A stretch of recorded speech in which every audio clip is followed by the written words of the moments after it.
Welcome to Wynonna Earp, a look back at the series Queer Legacy. And I want to first thank GLAAD and Wynonna Earp and Sci-Fi and the cast and creators for making this happen.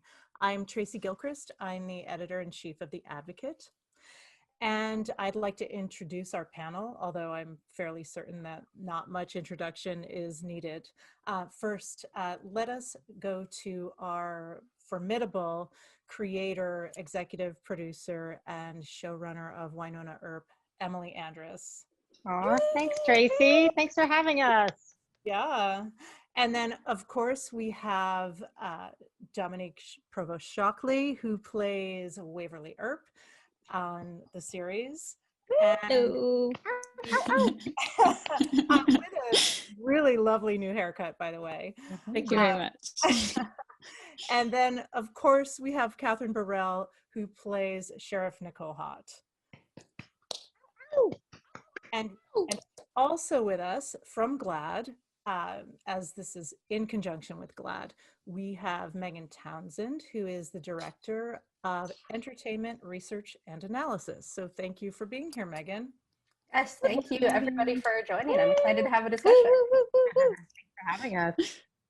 So I do this thing where I like to start with a little anecdote, not a big long one, but I have to say, as a queer person who came out back when there was nothing, I mean, I had Laverne and Shirley, and I had The Facts of Life, and luckily I had a great imagination, so I read into things. They're pretty formative for a lot of young gay women, I would say. Yeah. Exactly. But so at this point, seeing something like Wynonna Earp, for me, it rewrites the narrative for me, and I still can't get enough of seeing characters like these and shows like these. So first off, I just want to say thank you to all of you for giving us this gift. And then I'm going to start really kind of easy. Maybe easy. This chapter is closing, and I wonder if I could check in with all of you about how you're feeling. So I'll start with you, Emily.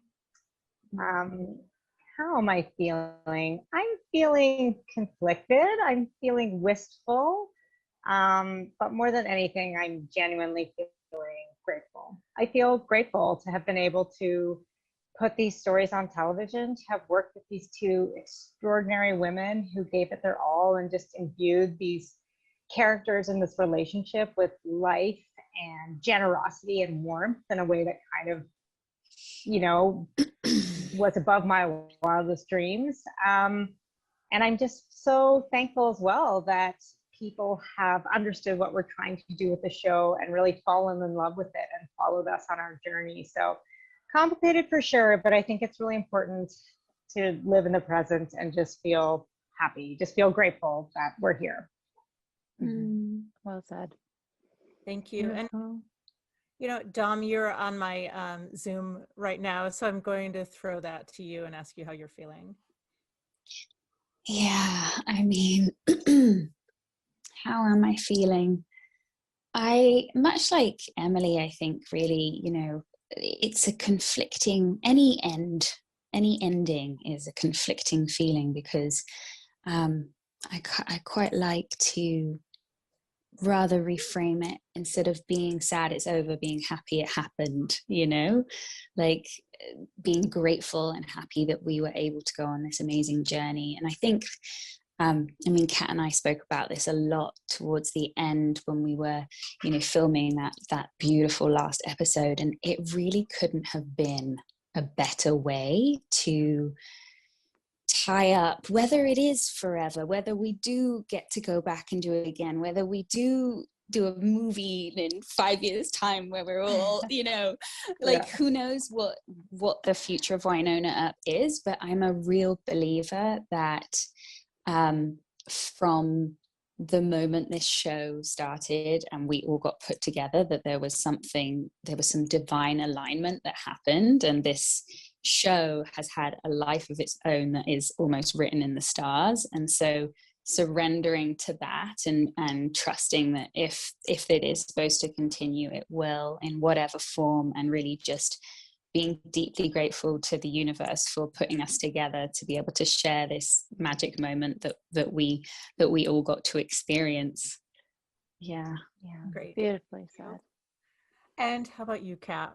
How are you feeling with this chapter? I mean, I have to agree with these two amazing women. I think I am feeling like what Dominique just said. I think so strongly there was this meant to be quality of the show, the people that were involved, and the way it all came together, and the fan base, and just like the time that it came out, and how much change we've borne witness to in the past 5 years, especially when we're talking about queer representation. Like, you cannot tell me, even though we joke and we're, you know, good self-deprecating Canadians, that we have this like little show and like no one's, you know, it's just a tiny show, but it's not. I would bet anything that like this show changed the landscape. It did. And there was something in the universe that shifted and was like, now we need the show. And it was like lightning in a bottle. And there's part of me, like Dominique says, I'm so excited for the fans to see our final episode, because there is something so peaceful about it too. You know, that I just felt like,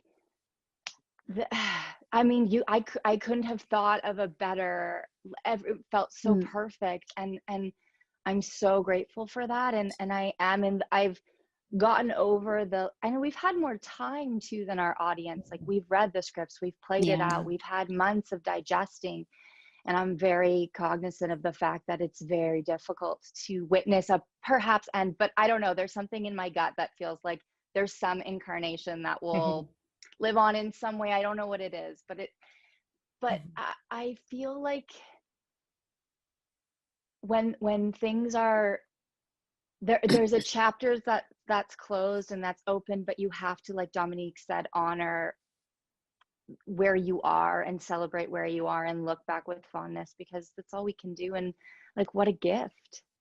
I'm just I'm so grateful, you know?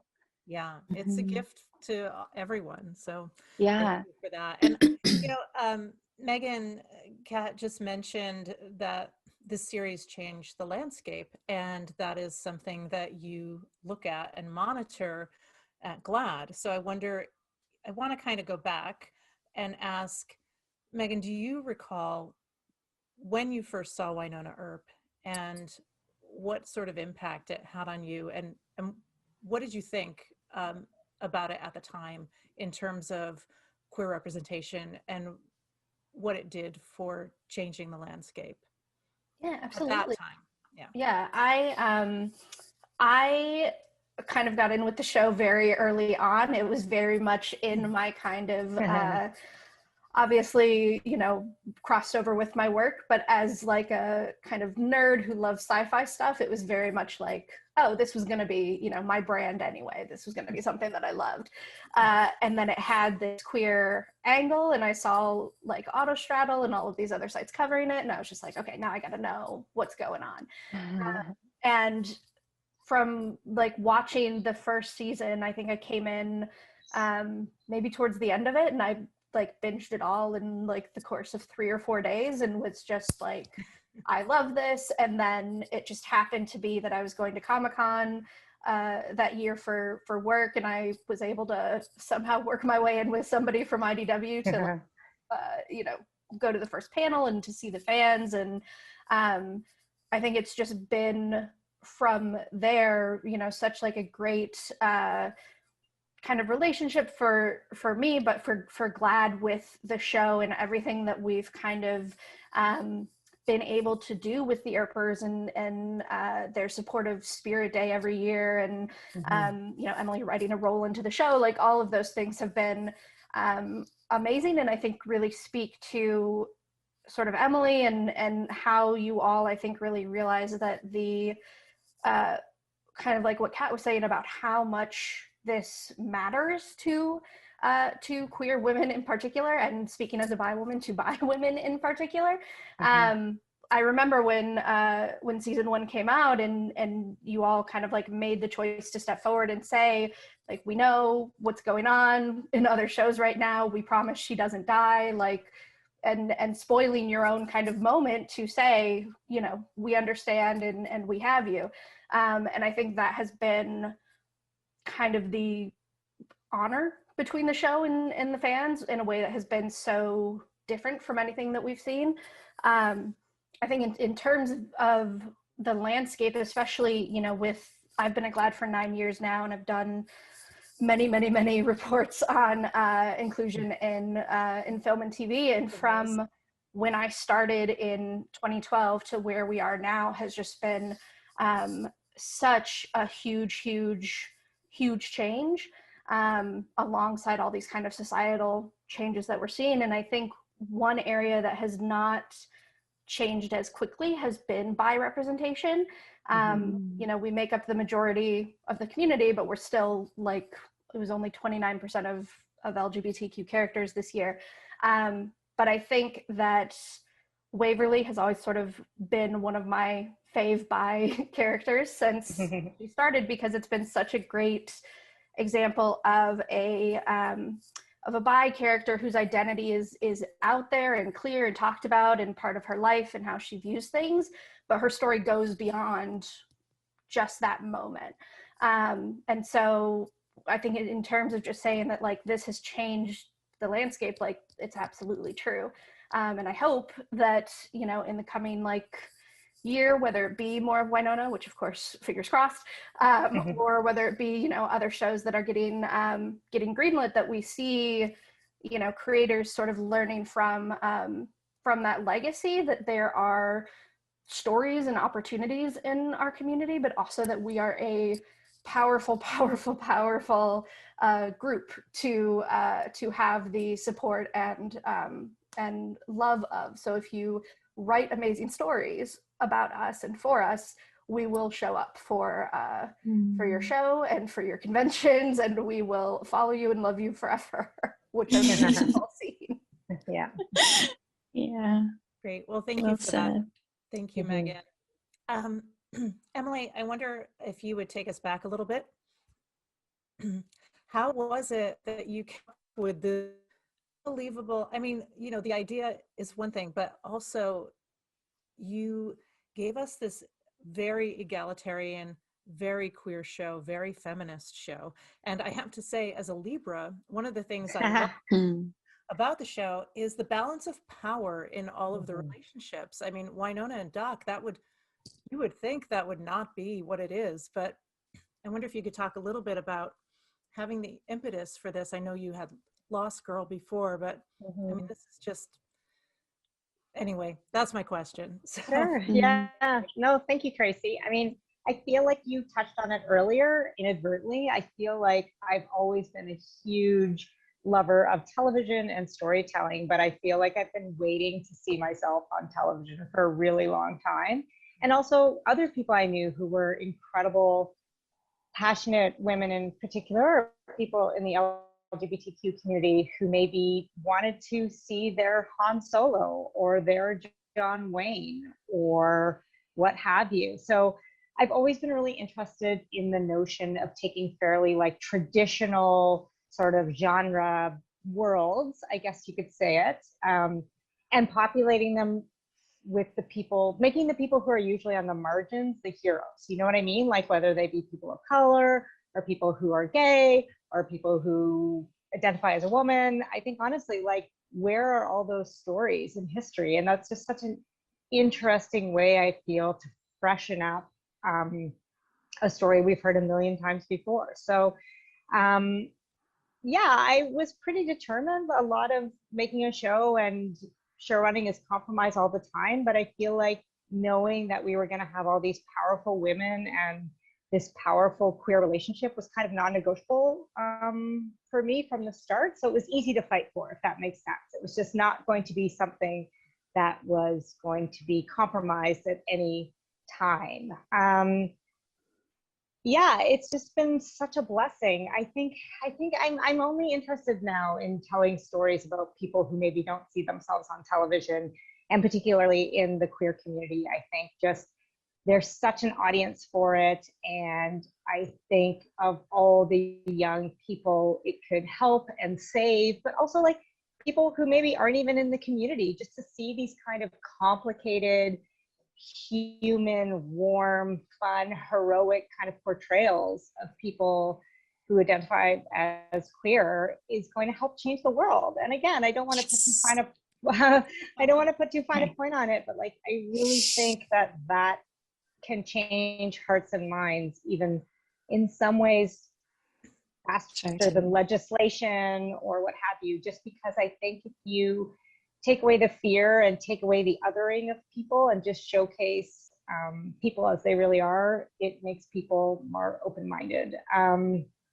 But it has been an honor. And again, I just feel like, I think Kat said, like just the alchemy of everything coming together and maybe flying under the radar at the beginning, so that by the time we had kind of set the stage with these amazing characters and people started to maybe want to push back on the fact that like there was this queer couple, it was too late, which is delightful and good. We were doing what we were going to do. And yeah, and again, all credit to like these two incredible women for just like humanizing these characters in a way that just leaps off the page, off screen. They just brought so much more to it than even I could have envisioned.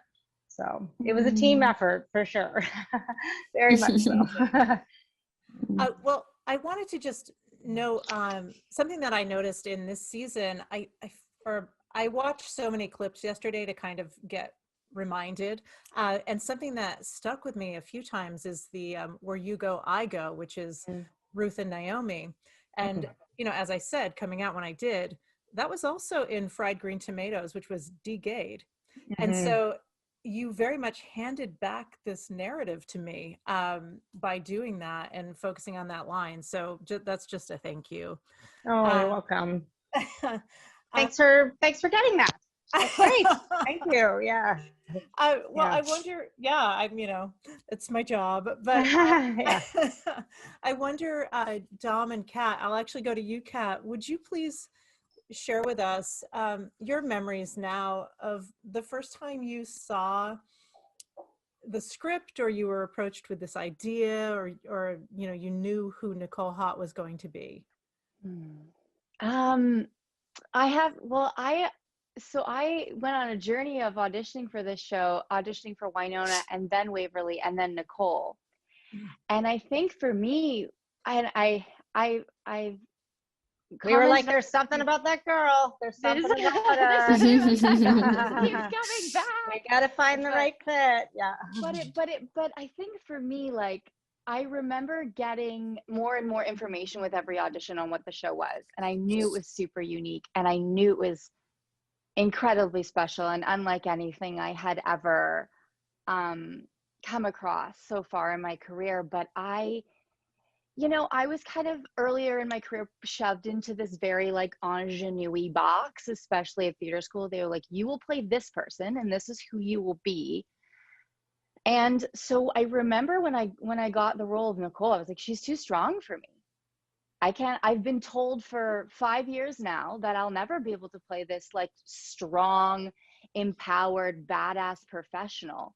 So with Nicole, that was always my first thought, is I never, I wasn't in a place where I was believing in myself enough. I remember saying to my partner the night before that audition, I'm never going to book this. I was like, this is hilarious. Like, I'll try. But so for me, this journey with Nicole has been on a personal level, like really finding my strength. And through her, she's guided me from someone who was like, had a lot of people telling them what they were, especially as an actor, because everyone loves to be like, oh, you're the girl who blah, blah, blah, or you're the character who, like, that's your type. And we do that horrible thing in this industry. But for me, what I learned from Nicole was just this journey to like find my strength and settle into myself, into my own power, into my own strength, into my own understanding of my own sexuality, of my ability to play someone who knew so deeply who they were when I felt like I really didn't, and I was just constantly looking to people to tell me and to like figure it out for me. I'd just be like, where's my box? Please tell me, and I will go to my box and like be a good girl about it. And like my journey on the show with Nicole is really, for me on a personal level, what I've gained, and like watching myself just settle into myself and my energy and like my different versions of femininity, and some days tapping into more of like my masculine energy, or my like gravitas, or whatever that is, like has been so incredibly rewarding to me on a personal level. I'm like so grateful for that, because I think if I had to stay in that sweet little pretty girl box, I never would have settled into that aspect of myself. And I'm so grateful that Emily and our casting director Lisa like saw that in me and believed in that in me and trusted me that it was there, because I didn't see it in myself at all.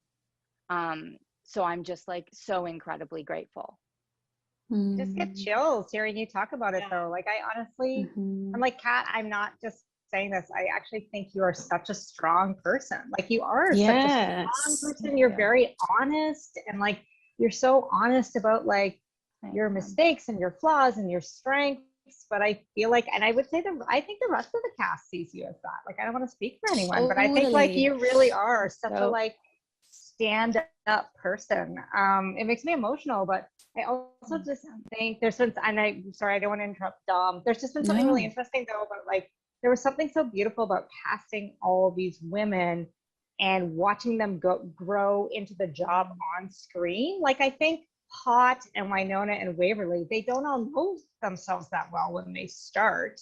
So even you guys being unsure, it's like you shared hopefully a parallel journey with the characters. Yeah, I don't know, which was really, which was so genuine. I think that's what made it work. Yeah. What a journey. Yeah. It's been so beautiful to watch you, Kat. And as you were telling that story, like I see that in you. I see, you know, well, I mean, we've spoken about it many times, but that settling into your energy, it's been so inspiring, and it's so beautiful to know that Nicole had such a big part of that, right? Like same thing for me. It's just so proud of you. Dom, I wonder if you would talk, when you and I chatted in the summer, you did talk a little bit about really what you've learned from her and how she's impacted you. So I wonder if you could reiterate a little bit of that here. Sure. My goodness, where to start? It's I've really been reflecting in the last few days on how divinely aligned I believe it was that I got cast as Waverly for so many other reasons than just the being an actress and being in a show and that, but like in sort of like life, in the course of my life, how I will never forget. And God bless Emily. Thank you so much for. Oh, you earned it. You brought it. It was you. Yeah. But it's just, it's been completely transformative. Like totally. I mean, Kat spoke about her experience. Same thing for me. Like totally transformative. And continues to be. And I think I will always like hold Waverly in such a like, she's a piece of me, of course, but she's so present in my heart and who I am as a human being. It has inspired so much about the woman that I am today, the person I am today. And so where to start? I mean, when I got cast as Waverly Earp, I was a wee 25-year-old, was I? 20, something like that. So crazy. It's so crazy. It's so crazy. Eh? And funnily enough, I had gone camping for the weekend. I don't think I've ever said this piece of it, but my first audition, I was out camping with a lovely young man that I was very, very attracted to, and I had turned my phone off for 3 days, and as I came back to Bristol, I turned my phone back on, and I'd seen that there was this audition, Wynonna Earp, that had come through, and I felt like, oh my God, you know, the panic, Kat, I'm sure you've had it, like the panic of, oh my God, it was 3 days, I was supposed to be prepping this audition, and I should have been, you know, all of very much probably like Waverly panic, like that kind of energy was present, and I got on it. I worked so hard, and I actually got this young man to record it with me.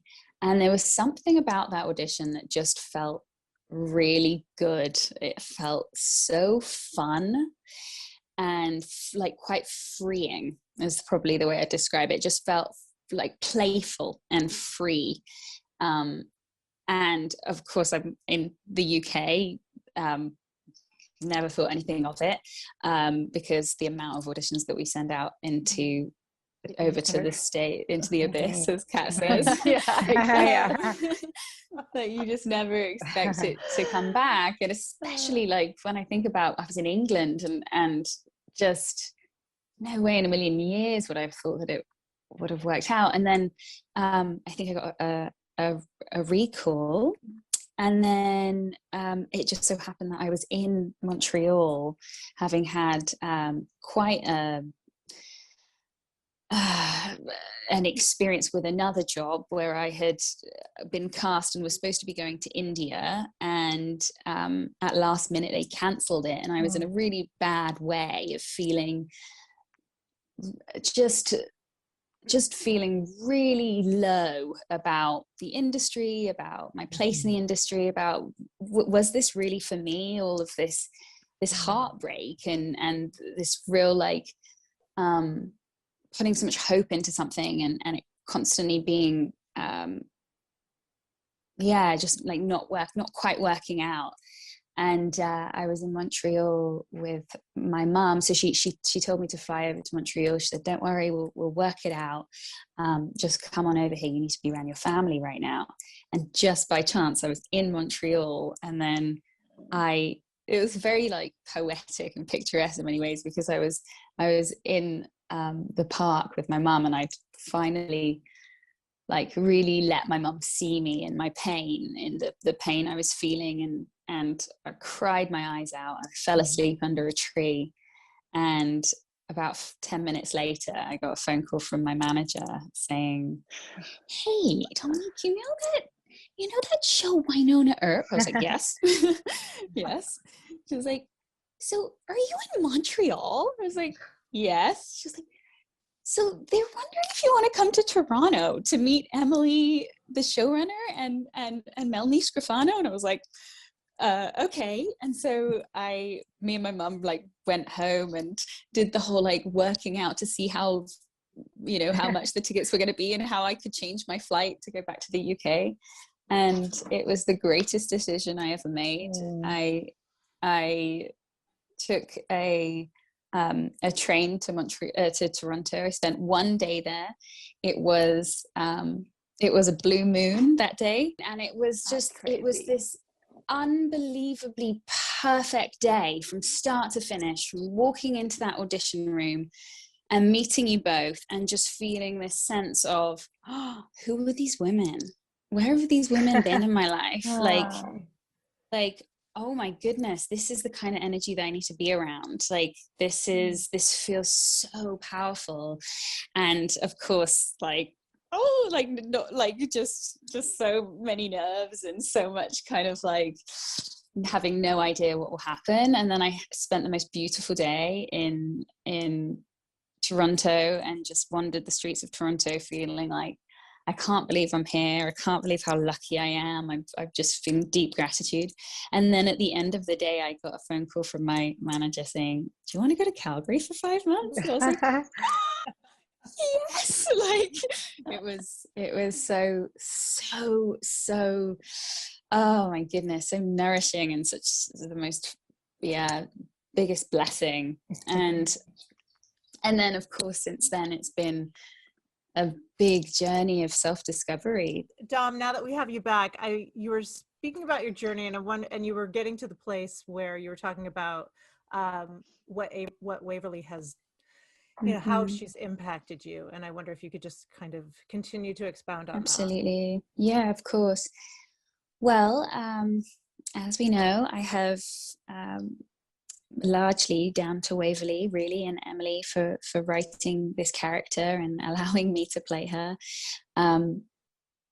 it really enabled me to step into my truth and the shoes of the queer woman I am, the queer human being I am, and really have the courage and the confidence to embody that, and which is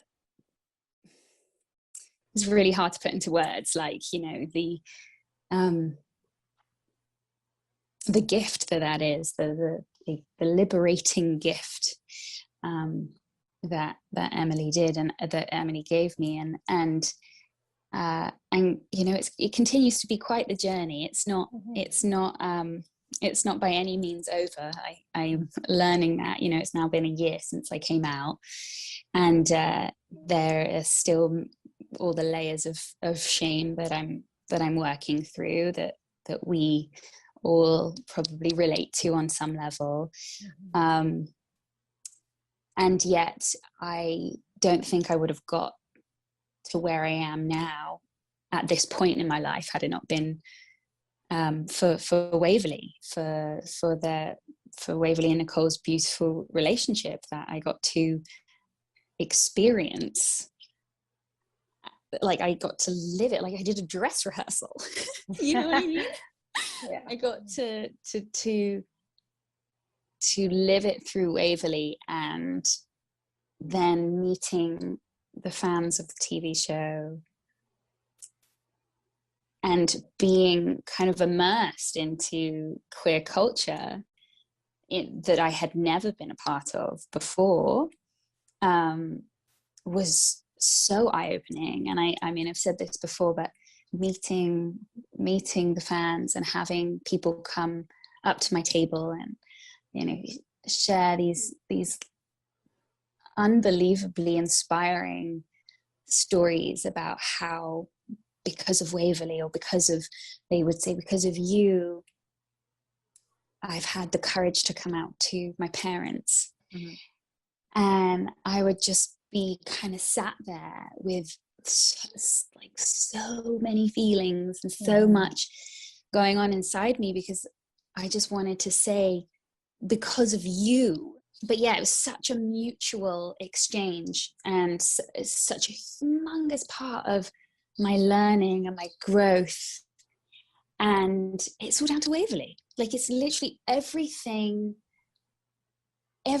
stems from the fact that I got cast in this role, that then the way things unfolded helped me to access a piece of me that I had completely shut down. It all comes down to Miss Waverly Earp, who had the courage to go into that sheriff's office and grab that sexy woman and literally just go for it, you know.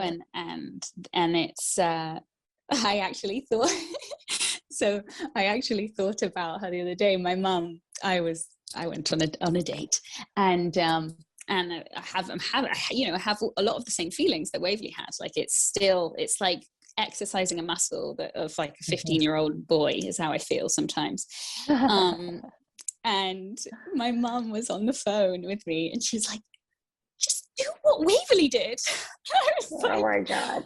I love you so much, Mum, that she like but brought she's it back using the to Waverly, you know, like, just grab her, just grab her and just do it. And I'm like, oh my goodness, it's so nice to be able to reference something that we lived, Kat, you know, that we experienced, that we went through, that we thought about. How do these characters feel? What, you know, what a special thing. I'm constantly quite blown away, and very much in the process of really reflecting on all of that.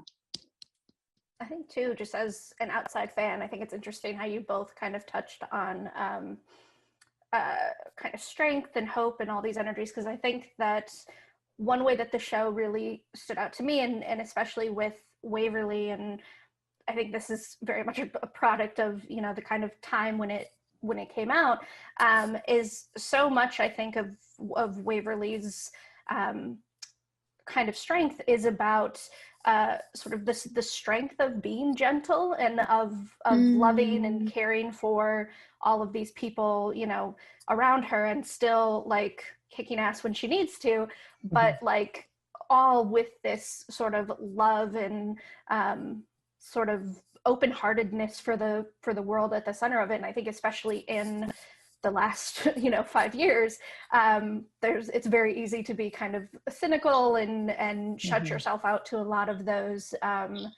kind of softer emotions right now. And I think a lot of the lesson of Waverly, and especially in this kind of final season, has been like finding the strength in being able to open up your heart to somebody, even though you're dealing with heavy things, and there's maybe people who are trying to murder you, but you can still be in love and have fun and light and laughter and family. So I think it's super interesting how you both also kind of touched on that, because outside person here, I'm not involved in making the show, but that was kind of always something that I loved so much about the show as a whole, is that was Waverly's sort of vibe, but also that with all these women in the show, you're seeing all of these different ways to be strong and to live your life and have these relationships and found family and all of that. So not to take over the question, but I think that's something that's beautiful. Thank you for that reflection, Megan. Megan, you just actually touched on a bunch of things that I have in my notes.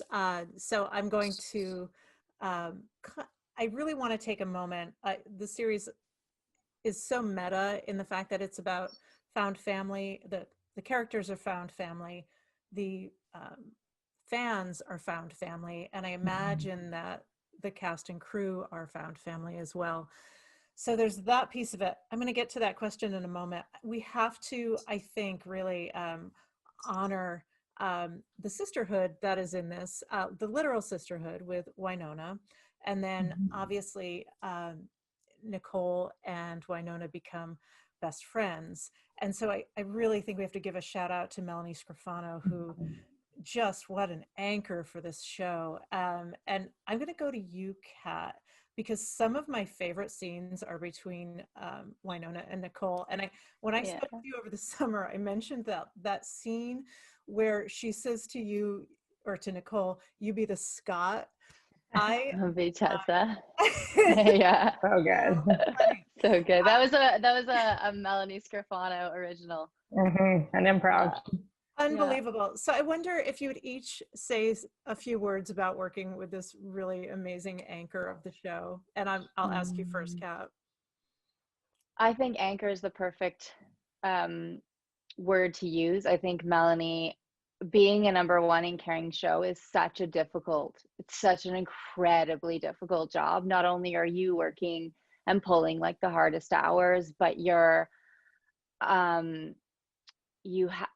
it's so hard to, it's just such a big job. I mean, we could talk about the ins and outs of it, but like to handle it with grace and strength and showing up and Melanie's she's always been like Melanie. I think the most beautiful thing I've learned from Melanie is like strength and vulnerability.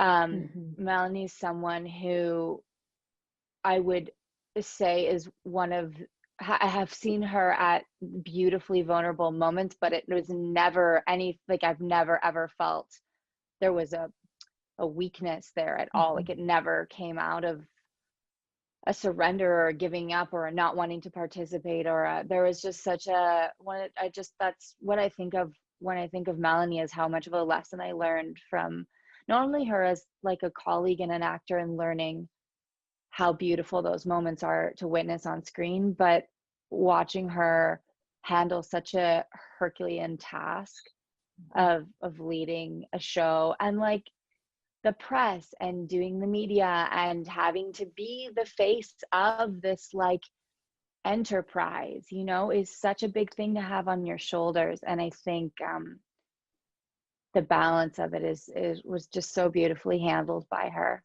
with like humility and humor too, which is so difficult to do. But that's one of the biggest lessons I learned from Melanie, both as a professional and as a friend. Thank you, Kat. Yeah. And then I wonder, Emily, would you say a few words about the titular character of your show? I mean, I just think Melanie Scorfano is a once-in-a-lifetime talent. I really do. I just have never seen such an extraordinary performance meld with the character in a way that was so clearly, like many things on the show we talked about, felt like a higher power, like kismet, just for it to go that way.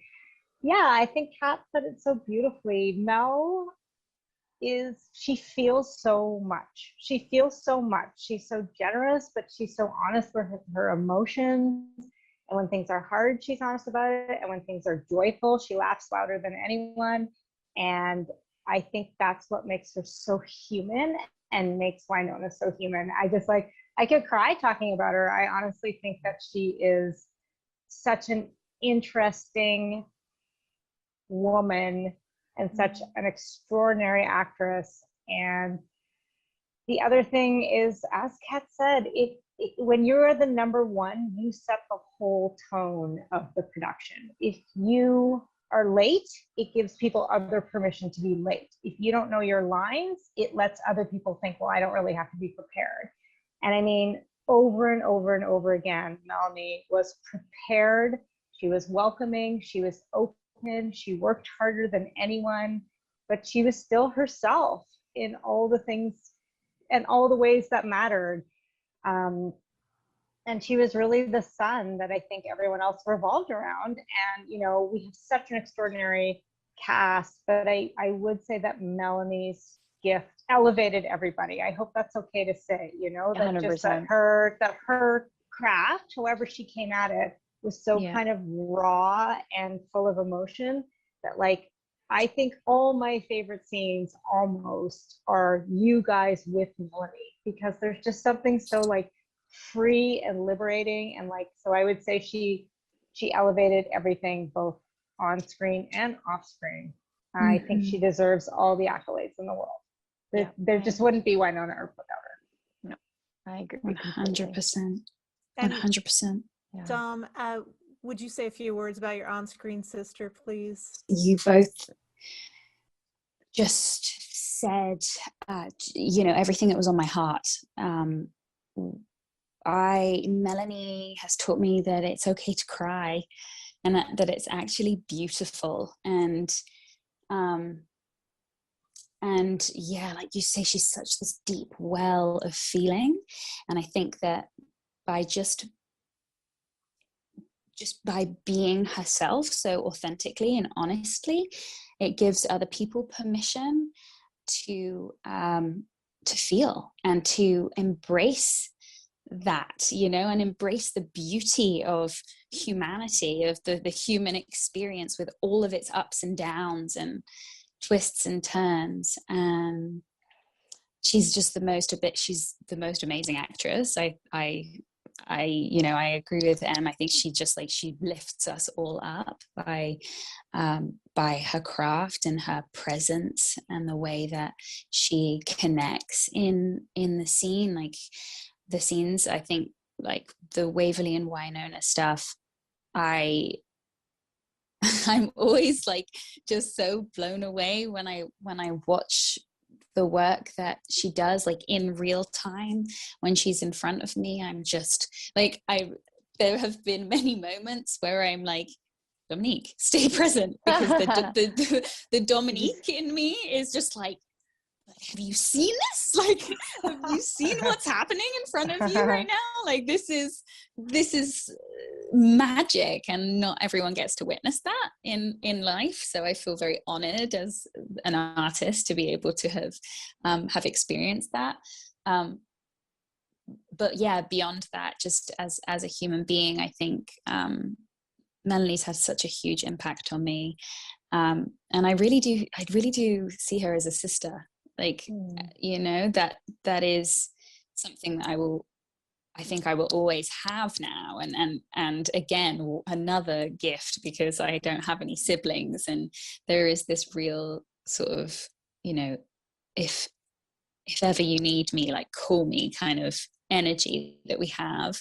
And I really hope that we will continue to develop that over the years, and that it continues. Like I have, I believe she gave one to you as well, Kat, but a little stone, like a little rock that she took from the homestead on the last day.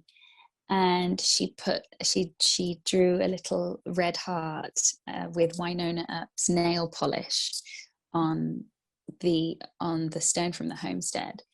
And I travel with it everywhere I go, and I travel a lot, as I'm sure you're aware, or maybe not, but yeah. And it's on my altar, and I just, like, for me, it's just such an anchor. Speaking of anchors, because it's such a representation of home for me, you know. And I don't, as I'm figuring out where that is, it's just such a big part of my journey, and who I am, and a reminder, you know, that actually home can be anywhere, if you remember where you came from, you know, and the things that you've done, and it'll always be where the heart is, and this show is such a big part of that.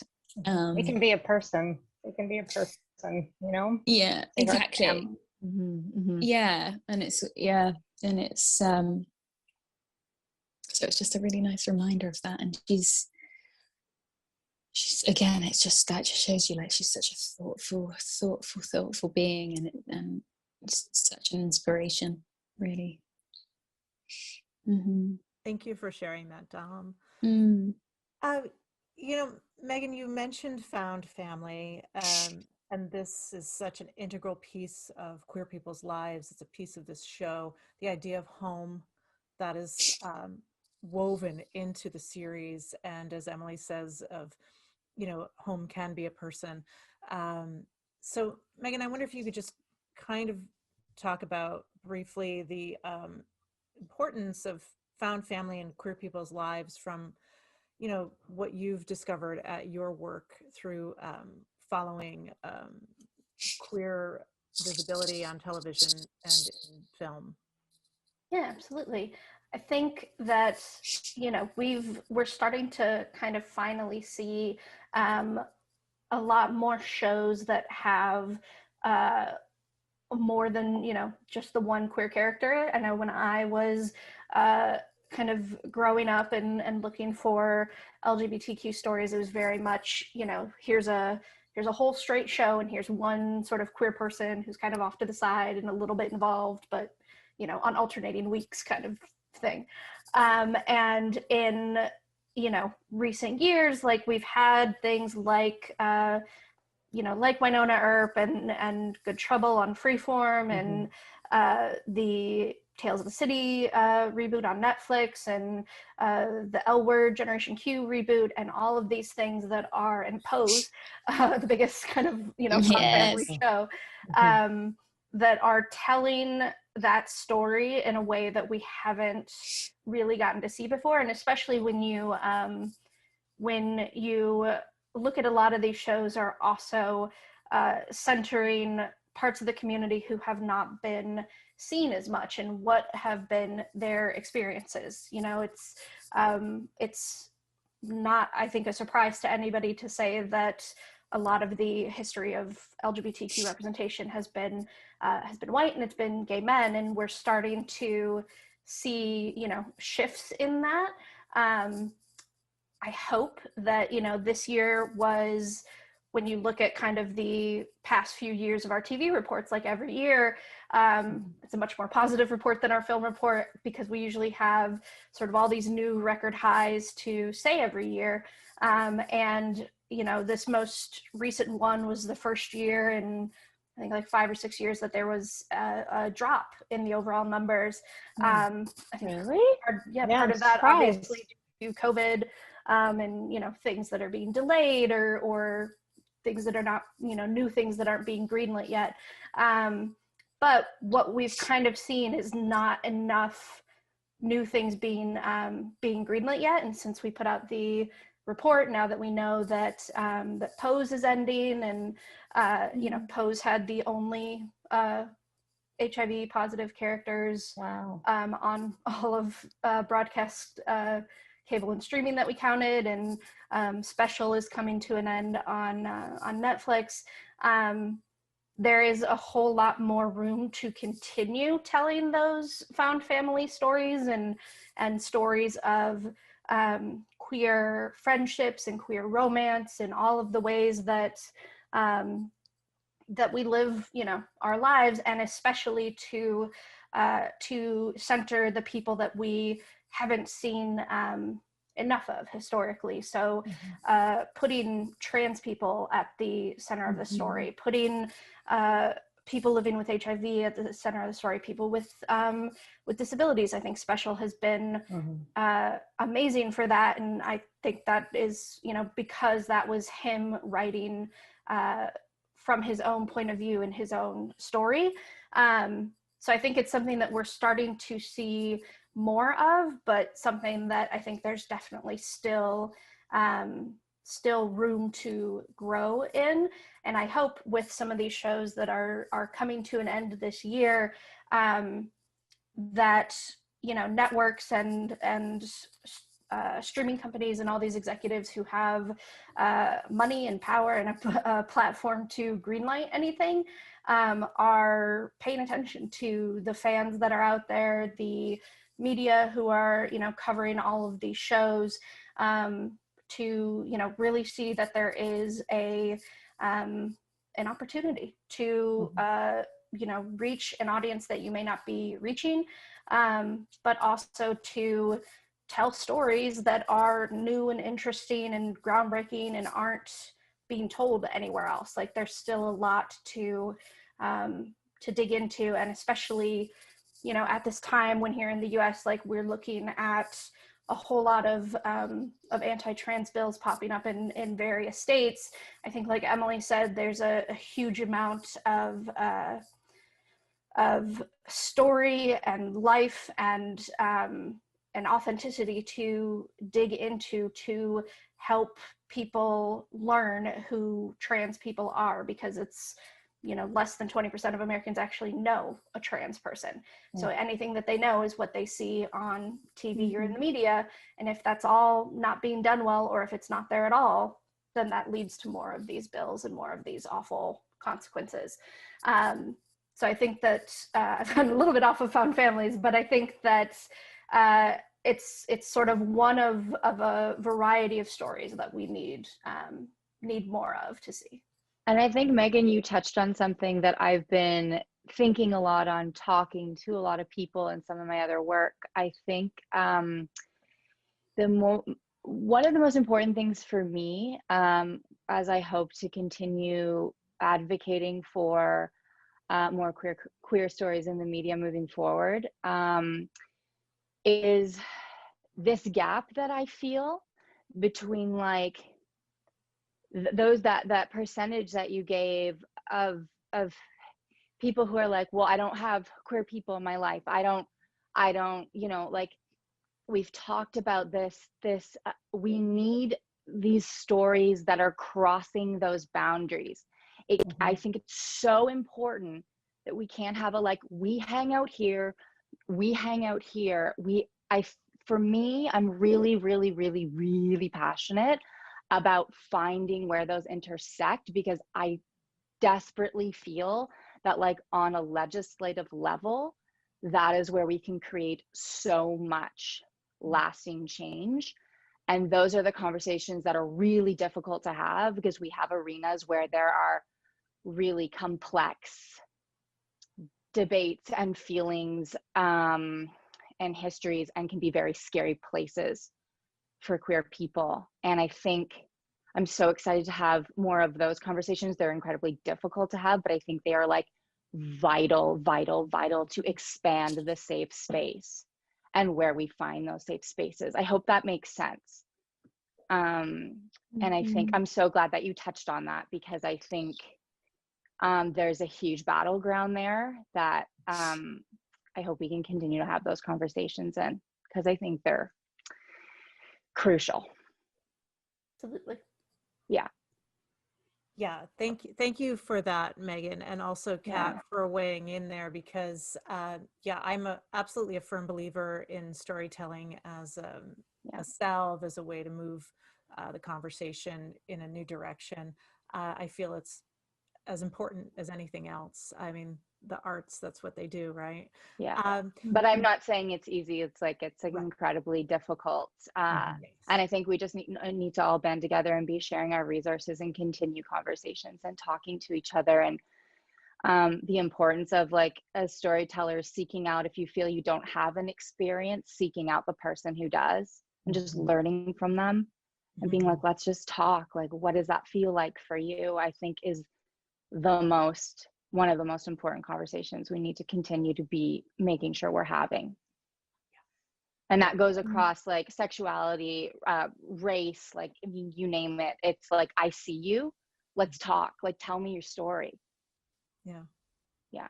Absolutely. I wanted to do a little rapid fire before I get to final things. Could you all kind of give me your favorite moment or the favorite calamity that happened to your characters, or, you know, a favorite episode or scene or moment in the series that you can recall? And Dom, do you have one? That's, like, honestly the hardest question. When people Hard, ask I me that, know. I'm like, my favorite, like, it depends which angle you're looking at in terms of favorite. Yeah. For the whole entire 4 seasons, Well, or just the let me last ask season? you know what? Let me ask you, what's your favorite scene between Waverly and Nicole? Because you know, this is the focus of the panel, so I should bring it to a point. Bring it to a point. I mean, oh, sorry, Dominique, go ahead. Yeah, please, Kat, please go. Yeah. Will this air before or after episode 12? I think before. It'll be between 11 and 12. Because I have one that but I won't hate it if you say that you have a moment in 12 you love, because I sure do. I do. Yeah. I have a very, very, very, like, vivid moment from shooting 12 that I love. But sorry, Dominique, take it, girl, take it. No, that's great. Please do continue. You have a vivid moment that you love. Me too. In 12, I think it will be forever etched into our hearts. 12 for sure. And I think it really is, like, the culmination of so much. We've also spoken about that other one, Kat, that we loved with this sorry balloons, and that's the one that stands out. Yeah, just, like, so much love in that embrace. I really love, I mean, some of the favorite things I love with Nicole and Waverly are even the scenes that are not about them, but when they're just together, like, they have their coupley energy, and the scene's not necessarily about them as a couple, or it's not like a, you know, a big romantic scene, but I love seeing them just exist in the world together and having their energy together. I think those are some of the scenes that are the most powerful especially when I've been talking to fans. Like, there's the big romantic scenes that we all love because, like, I mean, I'm a sucker for romance. But I think some of the scenes that create this real change that we're talking about is, like, going to dinner with your girlfriend and having your mom be like, you know, pass the cranberry sauce. Like, it's these little, like, real life anchors that I think are really powerful. That I've enjoyed the most, little moments, little smiles or handholds, or, like, getting teased by another character, or, like, sharing a look across the room that connects them, and all these, like, these little so tiny true. moments, you know, that's what fleshes it out for me. I love the little, like, the sugar. Yeah, like, even when we all got put to sleep that time, do you remember? And then we're, like, in the hallway, and we're just like, I'm just like in you know, and it's just like we're trying to stay awake, like those little pieces. The little pieces. Emily, would you speak a little bit about what has been your biggest joy about bringing these characters to life and seeing these Dom and Kat in these roles. I'll totally ball. It's funny, just like listening to you guys talk, like I have so many favorite moments of you two, but I really do want to honor that first scene in Shorties, because for me, it was like, honestly, I was watching a moment when your lives were going to change. Like, honestly, I feel like that. Like, there was something that you cannot teach. There was like chemistry and vulnerability. And like, I was like, I remember being like, I think your lives might change, you guys. I think these characters may become iconic in the queer lexicon. Like, I honestly was like, I don't want to jinx it. But Yeah.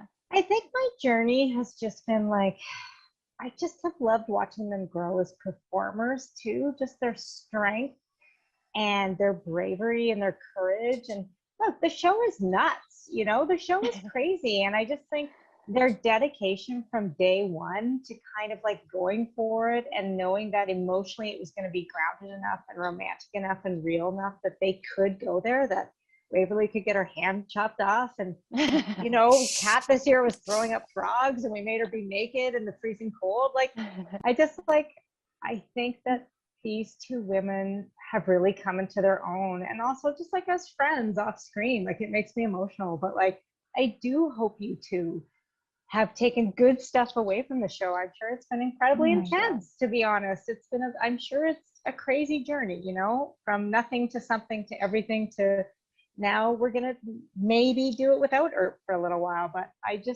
you deserve it. You deserve all the joy in the world. I'll get so emotional. And like, thank you so much for just leaving it all on the floor, as they say in sports. I just think it couldn't have worked with anyone else. And what the fans are responding to at the end of the day is the authenticity of these two women, just imbibing these characters. So it has been so joyful. It has been so joyful, and what an honor too in the community, I think, to have projected something so joyful and positive. I feel like it has changed my life.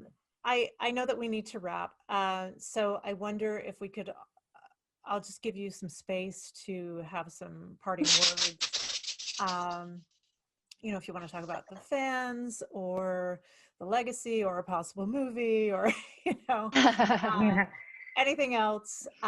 So Kat, you're on my screen right now, so I will go to you first. Yeah, I'm so glad, because at first when you said that, I was like, oh, I don't know. But now I know exactly what I want to say. What I want to say, I did a convention this past weekend. I think there's some fear that we're going to go away. I just want to assure people that, like, I'm not going anywhere. I'm very incredibly grateful for this journey, but I'm also like really determined to continue the work and continue just doing what I can to promote better and more queer representation, strong female characters, just diverse characters, and using the platform that this experience has gifted me, both on a public level, but especially within the industry, and just to like continue to, you know, talk to people like GLAAD and having those relationships with the advocate. And like, those are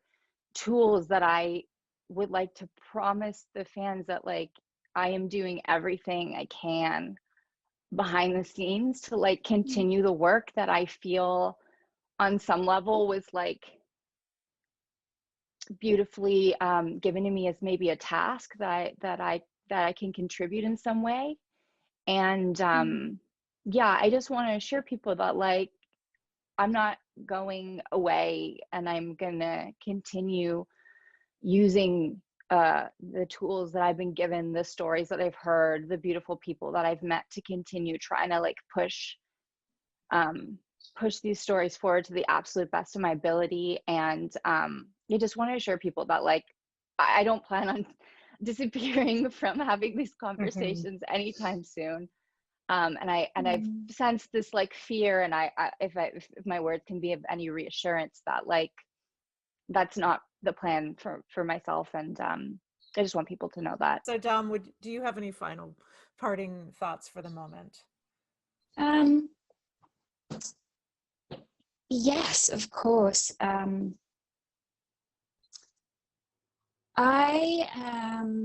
really working with the energy of trust at the moment.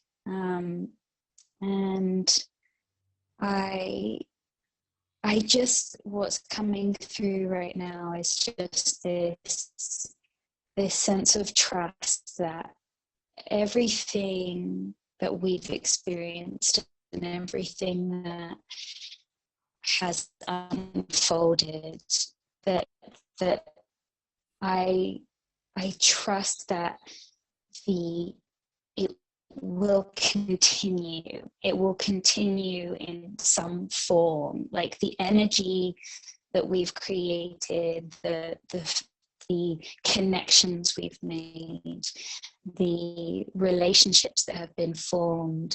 Like I really, it's bringing me a sense of reassurance to trust in the unfolding of and the journey that it will take, and it might look different for everyone. Like I so appreciate what Kat shared, and I adore your heart. I love you so much, Kat. And we're all on different journeys, you know, and that is, I absolutely am going to show up in my own way and feel so passionate about this work on so many levels, and we'll continue having these conversations in order to create change in the way that feels authentic to me. And I really want to promote that, you know, to for us all to tap into our truth, because I think if there's one thing that this show has taught me about, it's about embracing our truth and using our truth in order to create change. So you can definitely expect lots more to come, but I don't really know what that's going to look like yet. And I think that's okay, you know, like just the surrendering to the unknown and trusting in beautiful higher power that has held us during this journey, and I believe will continue. So just deep gratitude really to all of you for being here today, to Em, who is just so, because I spoke a lot. I want to just go to Emily, this driver of this ship, you know, this amazing gift that you've given to your cast and crew and to fans and the queer community and to sisterhood, and give you an opportunity to, for this chapter of Wynonna Earp, up with. Thank you. I just want to say, first of all, like, I honestly appreciate it so much, but I've said it so many times, like, I just could not have done it without this team. Like, I honestly think it was a group effort from the crew to the cast to the writers to the directors, and like, that's what made it special, and I feel blessed. I'll go fast. I would say, like, if you want more Earp, I have more Earp to tell, and like, maybe we'll figure out a way to do that, you know, like, season 5, I would love to do a movie in 5 years. I will write you a Wayhaught scene on a napkin. I think that there's a million different ways to keep telling Earp stories, and the Earp universe is so rich that, like, I'm in, like, that's my heart. On the other hand, I'm very excited to be creating new stuff that's, like, as Kat said, like, really, really queer stuff, super gay, super fun, super inclusive, pushing those boundaries. I feel like that is all the art I want to make, and I'm pretty determined to make it. So if you like Earp, please show up. so we can show my bosses and the networks and the decision makers that there's an audience for this. I think that is so critical. And lastly, to the Earpers, I'll get so emotional, but like, if you take something from this show, please be brave enough to live who you are, whatever that means to you, and however long it takes you to get there, you know, whether it's 21 years or 2 minutes or you've always known. I think it's so important that you try to define yourself by who you are and who you want to be, rather than who people tell you to be. And that has been a joy for me. And I really hope the audience takes that message, because only then, I think, can you find peace and be happy. And that will make me feel like we really did help you and it was worth it. It was always worth it. But please take that message. That would mean the world to me if you went out into your own lives and tried in your own way to be as brave as Waverly and Nicole. So thank you. Wow. Emily, eye makeup weren't running before. That's why you just can't wear any mascara for these things. I know. Assume it's all going to go to hell. Exactly. Yeah. Well, I just want to say thank you to all of you for being here. Thank you, Megan Townsend from GLAAD. Thank you, Emily Andras. Thank you, Katherine Barrell. And thank you, Dominique Provost-Chalkley. I just hope that, you know, I don't have to hope. I know that the fans are going to keep showing up and they're just going to love this finale. And I want to thank GLAAD and all of you for allowing me to be a part of this piece of the journey.